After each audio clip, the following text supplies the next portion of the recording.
Distopias, esse é o tema do programa de hoje. Estamos de volta para mais um bloco de discussão sobre o assunto.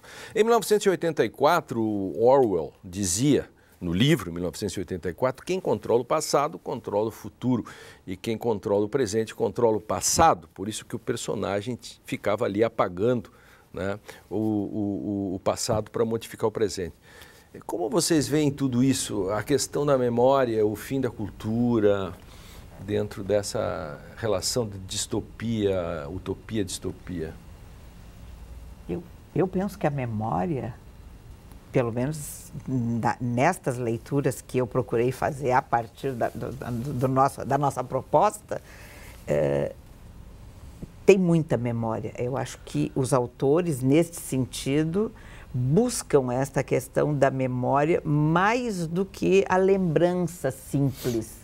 Aquela coisa de guardar. Acho que tem duas coisas para a gente muito legais. Tempo e memória. Me parece que estão muito presentes nestas distopias.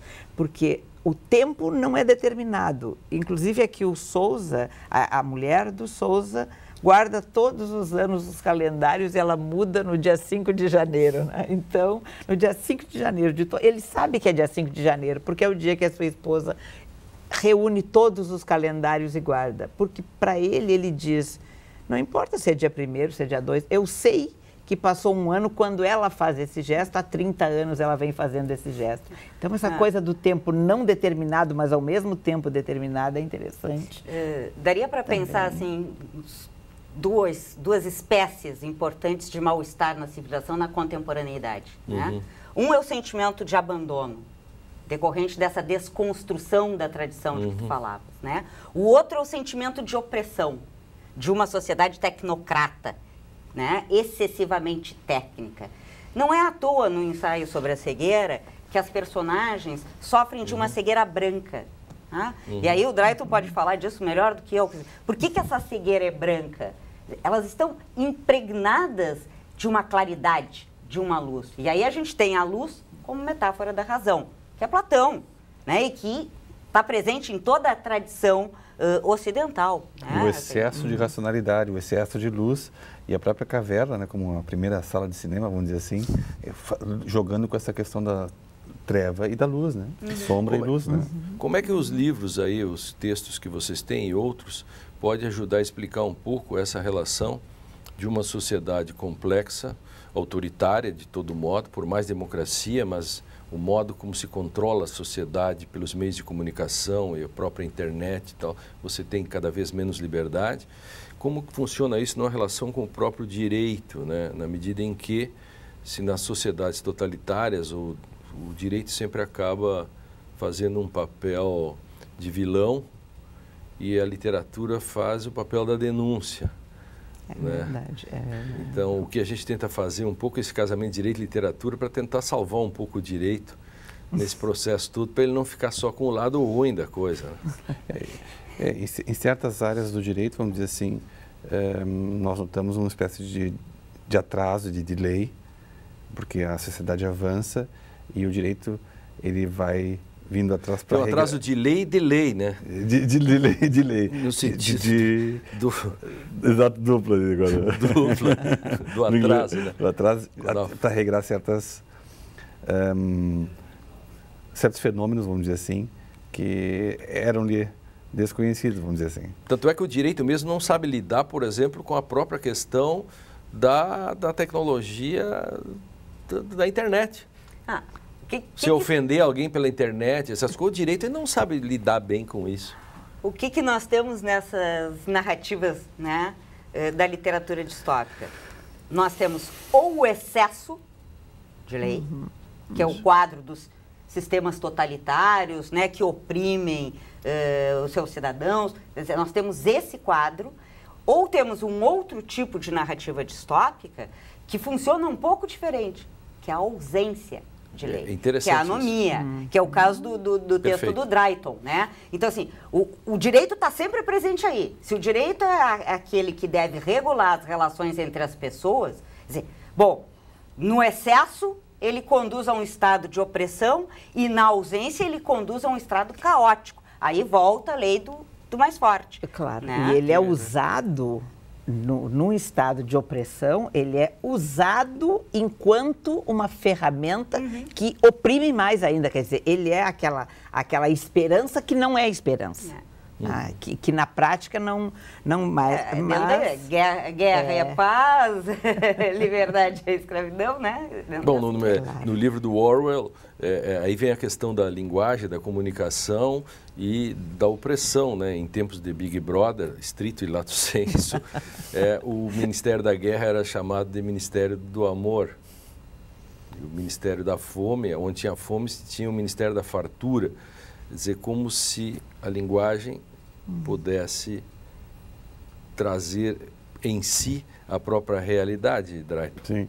Esse é um aspecto forte no meu texto, mas não só no meu texto, a questão do que é o real. Então. O que é o real? Porque as crianças estão fechadas naquele quarto, que é uma espécie de quarto de brinquedos, onde se brinca, e eles estão encerrados naquela casa. E, inclusive, os pais, mais para o fim do conto, dizem quase que se arrependem de terem comprado aquela casa tão tecnologizada. Então, qual é o acesso que eu tenho hoje, com tanta tecnologia, e ele já antecipou isso na década de 50, acesso ao mundo. E ele propõe para as crianças, nós vamos ficar um tempo aqui com o quarto fechado, e as crianças ficam horrorizadas com essa proposta e propõe mais, nós vamos sair um tempo, fazer umas férias, passar fora de casa, e as crianças também não sabem o que eu vou fazer, porque essa máquina que me dá banho não vai estar comigo, etc. O que nós percebemos? A dependência dessa tecnologia, refém, sem a qual... refém, exatamente, refém. É aquilo que tu disseste antes, que você está dizendo, Luísa, que o invento se volta contra o próprio inventor. Por exemplo, percebam hoje, às vezes, crianças de uma certa classe social no Brasil, quando elas ficam sozinhas, 3, 4 crianças de 10 anos, sem aparelhos da era digital. O que elas conseguem fazer hoje em dia? Elas já não ficam mais. Eu acho que elas já não ficam mais. De que forma elas interagem, né? Quer dizer, a interação se dá no nível virtual. Interação? É verdade. Né? Primeira pergunta vamos se perguntar o que é interagir. Não existe a interação com o outro concreto ao meu lado. Existe com aquele que está distante, né? E nós criamos uma sociedade... às vezes eles conversam entre si, estando também do lado da tecnologia. Um ao outro.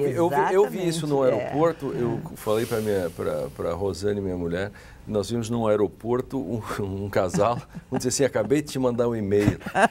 Ele estava sentado na frente, eu digo, mas esse idiota, que esse cara... Essas coisas assim...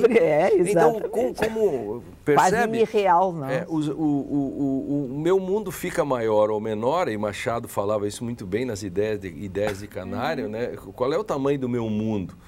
E na medida em que, paradoxalmente, vocês não acham que também é distópico essa questão do excesso de informações? E para voltar àquilo que você está falando... Excesso de informações é informação quase nenhuma, porque informação não é saber e nem sabedoria. Não. E para voltar àquela questão da imagem, muitas vezes a gente percebe pessoas que vão em viagem de turismo e elas não conseguem mais fruir o momento, mas só fotografam. Elas, em vez de elas mesmas contemplarem aquele momento, elas só fotografam para mostrar depois para outras pessoas. Eu acho que é construindo uma memória de alguma forma, mas é uma memória que perde aquilo que está fora do foco da fotografia, não é? E aí vem uma espécie assim, um pouco do volta das imagens do mundo, né? O tempo das imagens do mundo, né? Como se a filosofia fosse o espelho da natureza. A gente vê as pessoas andando nos museus e andando de ônibus pelas cidades, eles não olham. Eles olham pela filmadora. Eles não acreditam no que estão vendo. Eles enquadram. E depois só postam, eles enquadram. E depois só postam o que há de melhor. Claro. Há uma seleção do que viram. Só aparece coisa boa depois. Eu quero ler um trechinho final do ensaio sobre a cegueira do Saramago, que tem a ver com essa questão do não ver. Né? Isto. Diz a mulher do médico, né? Penso que não cegamos. Penso que estamos cegos. Cegos que veem, cegos que vendo não veem. Né? Claro. E é justamente essa ideia, né, de que nós não contemplamos as coisas. não contemplamos mais as coisas, né? Esse olhar que se debruça sobre o objeto. Esse olhar da mãe, se a gente pensar, né, que se debruça sobre o seu filho. Então, nós vivemos numa sociedade em que o valor do olhar se perdeu, né?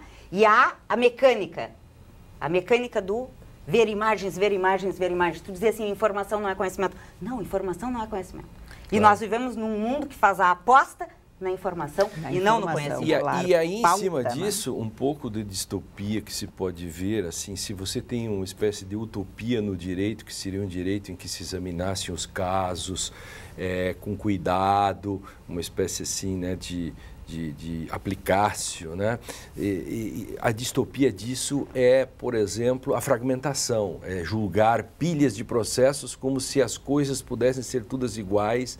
E isso acaba, nesta contemporaneidade, nós somos sufocados por uma espécie de distopia da pós-modernidade e da falta de tempo e de uma certa eficácia e efetividade que acaba relegando o homem a um personagem de segunda linha. Não há, Lênio, até esse projeto de desenvolvimento de um software que vai analisar os processos antes de chegar na mão do jogador? Já existe isso. Já existe, né? E aí nós vamos falar no próximo bloco a questão mais ligada a essa questão do direito, as perspectivas, né, de como o direito ficou, digamos, erodido e fragilizado em face de toda essas distopias, né? A gente continua a discussão sobre as distopias no próximo intervalo. Nós já voltaremos. Fique com a gente.